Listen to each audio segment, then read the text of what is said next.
So hey, what's up guys? My name is Saurabh and this is my YouTube channel Data Science Novice. So if you are new to my YouTube channel, please do like and subscribe. Your efforts are massively appreciated. So this is the second project on linear regression, and in this project we are going to use some advanced techniques for the model building. I have already covered the basic part in the previous project, so if you haven't watched that video, go ahead and watch it. So this time I have taken a Kaggle competition project. So in a way we are going to compete in the competition, and that's a great thing. By the end of the project we will have something to write on our CVs, especially if you are beginner. So what will be the key takeaway from this project or what we will learn from the project? So I'm not going to do the data visualization. That is going to be your task because I have already explained that thing in previous video. But don't worry about that. There will be some graphs in this project. So we will learn to deal with missing values, like up to what percentage you should treat the missing values, and different method involves. Then we will use the encoding technique to deal with the categorical variable because we know that our machine learning algorithm cannot deal with the categorical columns. Then we will treat the outliers because it affects the performance of the algorithms. Then there will be all the listed steps involved. I will talk about them during the coding part because I don't want to bore you with the theory part. So the next question you may ask, where to get the data? And for that, we are going to go on Kaggle. So just type in search bar house and then click on this house price advanced regression technique. Here we have all the details regarding the competition and data. Read about it, get a good hold of the problem. For data, just click on the data tab. So here we have the data. We just need test and train. So click on that. And then we have the download icon. Just click on that to start the download. And here you can see the file has started downloaded. Just do that for the train as well. So after this project, do look into the notebook of other people and try to implement whatever they have done and try to see whether you can improve the model or not. Now for the techniques that I'm going to use in this project, I have already written a blog post on them explaining each and every technique. So let me show you my blog post. So here is my blog, and I like to write about deep learning and machine learning and all that thing. So this is the post and I have provided the link into the description. So altogether there are 19 techniques which I have talked about, and the best thing is that I have implemented them into the Python. So you can just copy paste the code and change according to your needs. So let me see if there is any link. Okay, so you can see that here is the Python implementation on this technique. So click on that. So it will take you to one of my GitHub repositories. So follow me on GitHub. I have some amazing repository for you guys. And here you can see the implementation. So if you just click on data pre-processing technique, this will show you these folders. I have organized them in such a way that it is easy for you to navigate. So once the project is done, try a different technique for the learning purpose and see that if you are able to increase the model performance or not. So that's all I have to say. Now let's build some model. I have already imported some libraries and you must be familiar with them by now. So this pd.option code is written just to suppress a warning, which you can ignore. It is not that much important. It's just I don't like warnings in my notebook. The tab autocomplete does not work in my Jupyter notebook and I am too lazy to fix it. So for that I have written this configure completer code so that it works and I don't have to type much. So the first thing we are going to do is to import the data. Now this time we have to import data from our PC. So make sure that the file and the Jupyter notebook are in the same directory. Else you will have to pass the file path and in order to import the data. So it's always better to keep the data in Jupyter notebook in the same directory. So train equals to pd.read, and if you press tab, it will suggest us these method for importing the data. So our file has .csv extension. So we have to use CSV method, and here CSV means is comma separated file. And since my Jupyter notebook and the file are in same directory, I just have to pass the file name. And on similar lines, we are going to import the test data. So once the data is uploaded, it's always better to check the data whether we have uploaded it correctly or not, or we have to pass some other parameters instead of just file name. And here we can see that the data is uploaded correctly, whether it's training set or test set. So now we can proceed further. Next, we are going to check the shape of the data, and for that we just have to use shape attribute. And I'm going to print the shape of both the data, test and training set. So here we see that column wise this data set is bigger than the previous one. And if you are a beginner, then this data set is quite challenging for you since it has 80 columns or attributes. But don't worry about this. I will teach you how to deal with this kind of data set in this video. Notice that we have 81 columns and 80 columns in train and test set respectively. This is because we do not have sales price column in test set because these are the prediction we have to make and submit it to the Kaggle. So let's print out the information using info method that we talked about in the previous project.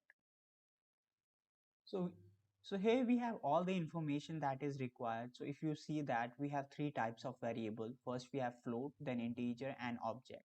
So object means it is a categorical column or it contains string values.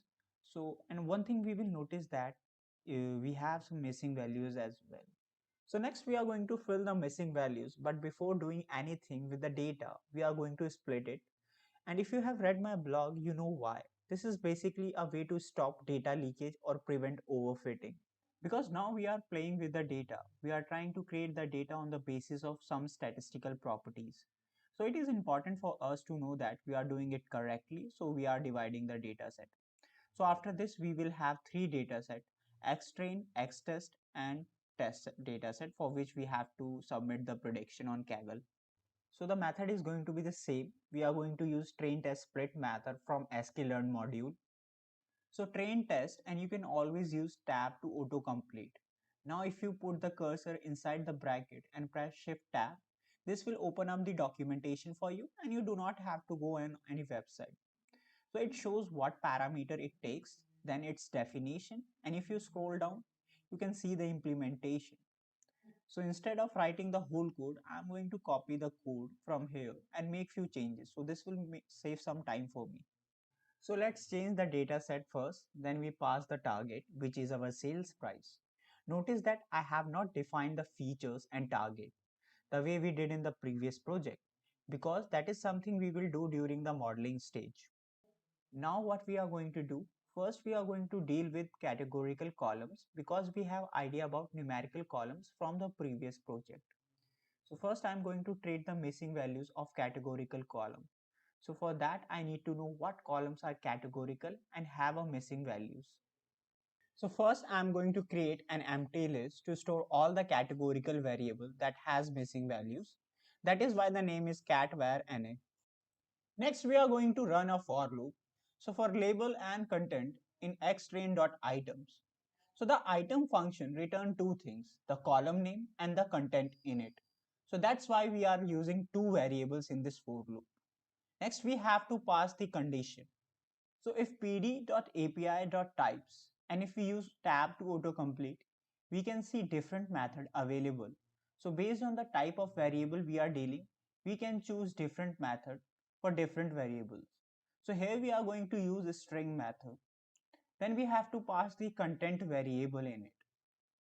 Next we have to pass another condition. So we are going to use AND operator because variable has to pass both the condition. So xtrain and in it square bracket we pass the label. Then we use isNull.sum greater than 0. So if it passes both the condition, we append the list with the label. So this way we will have the required variables. Now let me show you how this block of code works. So let me take the first condition. So this function returns Boolean value. So if we pass a column in it, we get true or false. That basically telling whether it's a string variable or not. Oops, we are getting an error. Okay, we have to remove this if, so that's a silly mistake. So here we are getting false. That means this column does not contain strings or it is not a categorical column. And if I pass some categorical column, we get true. So let me see which categorical column we can pass. Okay, so we are going to use MS zoning and you can always use tab to autocomplete. So here you can see that it returns true. So now let's check the next condition. So this condition is checking whether the count of the missing value is greater than 0 or not. And we have used this code in the last project, so this should look familiar to you. So now let me see some variable. Okay, so I'm going to use sales price. And you can see that here we do not have any missing values. So now let's check for the Amazoning variable. And we can see that it does not have any missing values. Next, I am going to check for pool QC variable. And here you can see that we have missing values like 974 missing values in this case. So what this block of code is saying that give me all the columns that are categorical and have missing value in it. So let's check the amount of missing values these columns have. And for that, we just have to pass this list. And then we have to call the isNull.sum method that we have been using. Now it shows the number of missing value for each column. But the problem is that it does not help me in making any decision. So what I'm going to do is print the missing value in terms of percentage. So here you can see that we can actually judge column. Like if some column has missing value greater than 90%, we can remove it or whatever you like. But in this project, I'm not going to drop any column, but feel free to try new things. So now what I'm going to do, I'm going to divide this cat_var_na list into two lists. So one list with a column having missing values greater than 5% and one with missing values less than 5%. And that is because I'm going to use different techniques to fill missing values in each case. And if you have read the blog, you know what techniques I'm going to use. So let's write the code.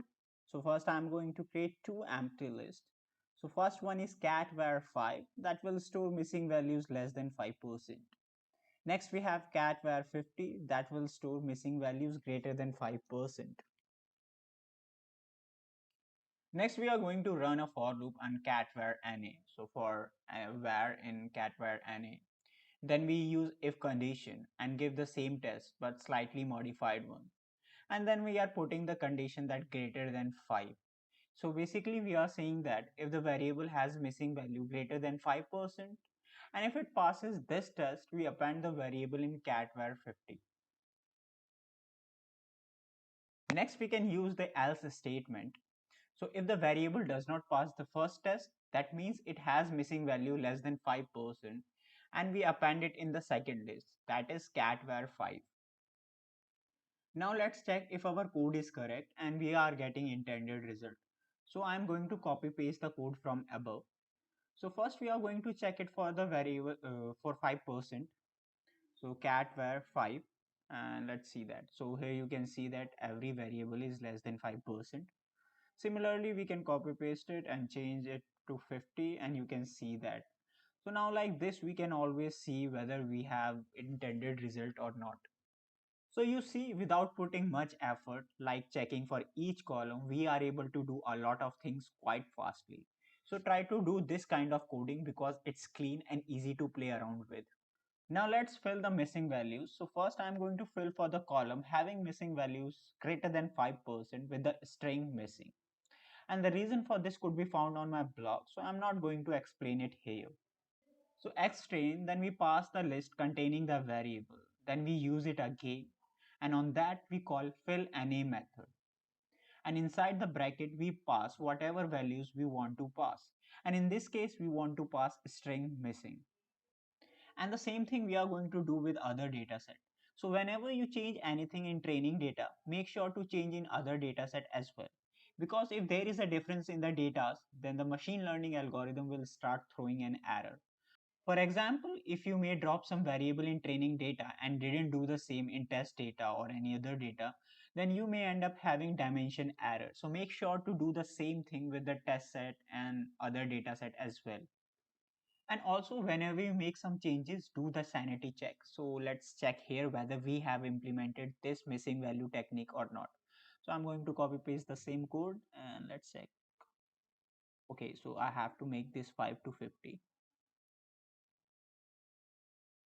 And now you can see that we do not have missing values because we have treated this with missing string. Now it is time to fill values for the column having missing values less than 5%. And for that, I'm going to use the mode technique. So I'm going to fill the missing values with the mode. So mode is nothing, just the observation having highest count. So we are going to run a for loop, and the reason is because each variable will have different modes. So we want to capture that. So we save the mode for a particular variable in this mod val column, sorry, mod val variable. So let's copy this line of code and see what is happening here. So if I copy here and then make some changes. So first I'm going to pass MS zoning variable, and if we press shift enter, so okay, so I'm getting an error because I have passed the index. This is a method, so let's change it to method. And now you can see that it's showing RL is the mode for this particular column. So if I do the indexing and pass 0, I can get this RL value. So what I'm going to do, I'm going to make the same change here because I don't want to make the same mistake. Next, we are going to fill the missing value with this mode we have stored in the mode val, and the code is going to be same. And this is something we are going to do for all the three data sets. So you see, I have calculated the mode on the basis of training data, and using that mode, I am filling the missing values in other two data set as well. So this makes sure that there is no data leakage, and we will be able to avoid overfitting during the time of model building. So once we run the cell, let's do the sanity check, whether we have the missing values for the column having missing values less than 5%.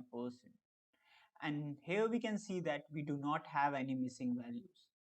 Now same thing can be checked for all the columns that are categorical and have missing values, because this is something we have done. So we just have to copy paste the same code. So I'm going to copy paste the code from above. So here you can see that we do not have missing value at all. So that's all for this video. In the next video, we will see that how we can convert the categorical variable into numerical variable.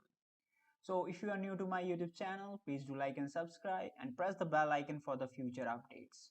So see you in the next video. Till then, bye, stay safe and wear a mask.